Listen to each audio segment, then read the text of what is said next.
Welcome to Church Experience Leadership Training with Brandon Bruce. Our vision is to train up godly leaders who will help more people experience a full life in Jesus Christ.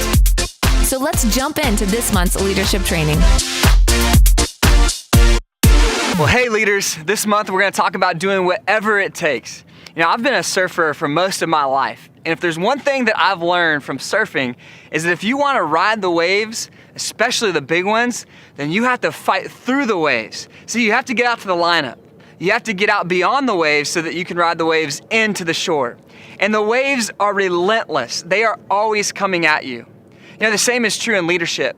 If you want to lead, especially on a high level, then you have to be able to handle all the dilemmas, the problems that are continually coming at you. Just like the unending waves that continually crash into the shore, waves of problems are always going to be coming into a leader's life, especially if you're leading on a larger level. And those dilemmas can be in so many different shapes and sizes and forms, and they can very easily discourage and even derail many leaders from accomplishing what God has set before them to do.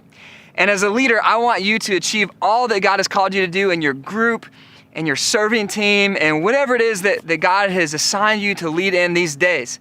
I want you to be able to overcome these dilemmas that continually come after you.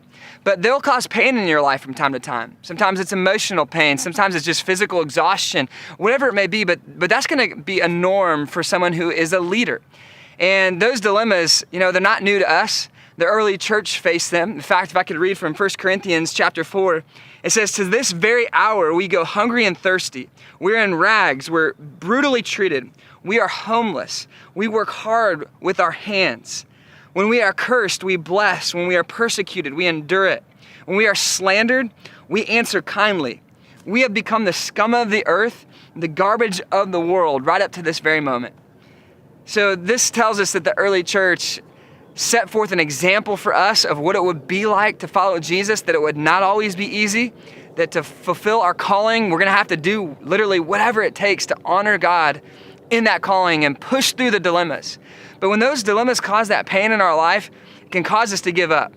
And it was Samuel Chan who said that when you interpret your pain as bigger or more important or more threatening or more comprehensive than your vision, in this case a God-given vision, whatever it is that he set before you to do, whenever that pain gets bigger than the vision, then you'll redefine your vision down to the threshold of your pain. So what is it that's discouraging you these days? What is it that causes you to give up on doing whatever it takes to fulfill what God's asked you to do? And a practical example of this is when our church started, we were in a high school, and every time we would set up in the morning, we'd have this blank stage to begin with, and we'd set everything up on it, all the equipment, all the speakers, all of that. But occasionally, about twice a year, the drama team at the school that also used that same theater, they would have these huge elaborate set designs that were set out for us when we came into the room already on the stage. And I think a lot of leaders naturally would think, as you walk into the room, all right, we're just gonna have to deal with what's here and we're gonna have to make it work. But we have such an amazing team. When they would walk in there, they'd say, all right, we're gonna move this stuff, and we get a group of us and we get up and we'd literally move the stuff sometimes out of the way. There was a time that we literally had to disconnect using a powered screwdriver. We had to disconnect stage pieces and move it out of the way. And then at the end of the day, set it up exactly how it was when we came in. And that was so that we could help people experience a full life in Jesus Christ and not have distraction that could have been in the way of what we were trying to accomplish. So the mentality behind that, one of our passions at Church Experience, one of our desires, our values that drives that is whatever it takes. Do whatever it takes to accomplish what God has put ahead of you to do. So the problems are going to continually come, but every time you make a compromise, whenever you have a vision, and especially if it's a God-given vision and you know you're supposed to do something, but the problem, the dilemmas that are unending that come your way keep you from fulfilling that, it can have the potential to redefine your character. So the next time you're thinking about giving up, the next time you're thinking about not pushing through the pain, just think, I'm shaping my character in this moment. Am I gonna be a leader that has resolution and determination, that I'll do whatever it takes? Or am I only gonna push through and accomplish things when they're easy? Well, a surfer has another problem. In addition to the dilemma of these big waves continually rolling at you from the ocean that keep you from getting out, there's also another problem, especially if you're in smaller waves and you're surfing more of the beach breaks. You have the tide that's continually coming in and out. And with that, especially on a windy day, the waves and the current in the water can drag you laterally down the shore one way or the other. And so in addition to having dilemmas coming at you, you have, as a leader, drift that's continually pulling you off center. If center is God's plan for you, what you're supposed to be doing or what you've committed to do, say, I'm gonna lead this group, I'm gonna lead this team, I'm gonna accomplish this mission, then drift is continually taking you off center, taking you away from where you should be headed. One of our passions being whatever it takes means that there's gonna be times where we literally have to do whatever it takes in a God-honoring way to fulfill the vision that God's put inside of us to do. I want to encourage you that when you face problems related to people who will say, hey, we got to chase something different and you know what you're supposed to do, or people who say, hey, let's do it less than excellent. This is hard. Let's kind of take the easier route. Or people who say, hey, there's a shortcut. Or especially I would encourage you to be aware when people are brand new to your group or to your team. They do have the advantage of seeing it with fresh eyes, but also be aware if they're brand new and they're already critiquing what you're doing. And it might be helpful just to mentally think they're joining you, you're not joining them. And so just to sometimes have that perseverance to not let the drift of other people's vision that could be off center potentially from what you're supposed to do, to not let that derail you from what the Lord has led you to do. Now there is gonna be times where other people will inform and make it even better. So always you have to balance listening and being aware. But some leaders reactively continually change their vision, and they're doing a form of people pleasing. They're wanting to make the next person happy, and so they change their vision. And in Galatians 1, it warns us, it says, am I now trying to win the approval of human beings or of God? Or am I trying to please people? If I were still trying to please people, I would not be a servant of Christ. And we do try to care for people, we try to love on people, and we do, if we can, we try to make people happy. But our number one aim is not to make people happy. Our number one aim is to please the Lord in whatever He's asked us to do. So in your group, in your team, beware of that drift that continually, you're gonna feel people, you're gonna feel problems pull you off center from the vision that you're supposed to have. You know, a helpful practical comment that if someone comes to you and you're pursuing a vision and they say, hey, why don't we go chase this vision instead, or why don't we change the vision? Sometimes that can be from the Lord. And so a leader in my life, a friend of mine, shared this with me once. He said, you know, when you bring an idea, hey, this is something you've been carrying.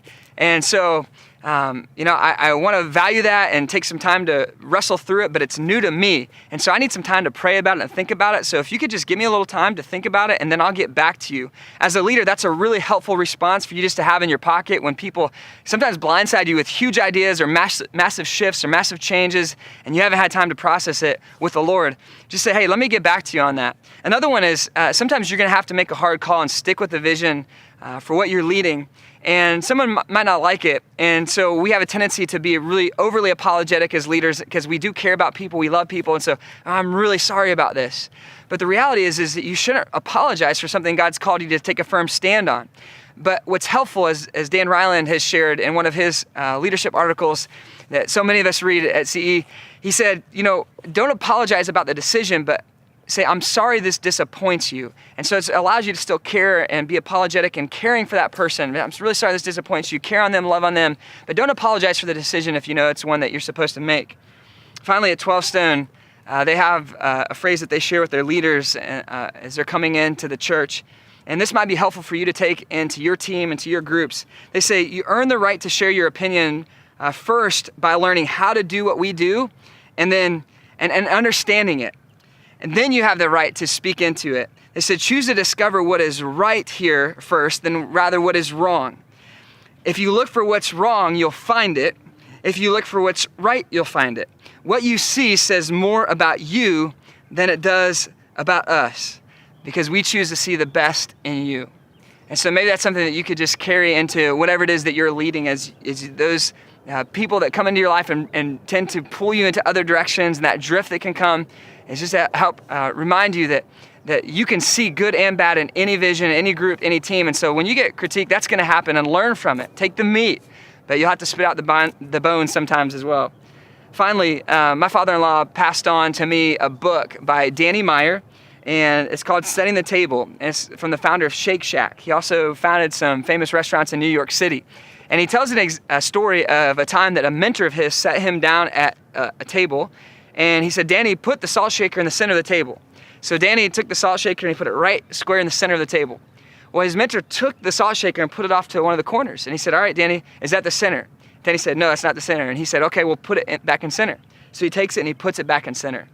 And then his mentor instantly grabbed the salt shaker and put it to a different corner of the table. And he said, Danny, is that the center? Danny said, that's not the center. He said, all right, put it in the center. So he grabbed it and he put it back in the center.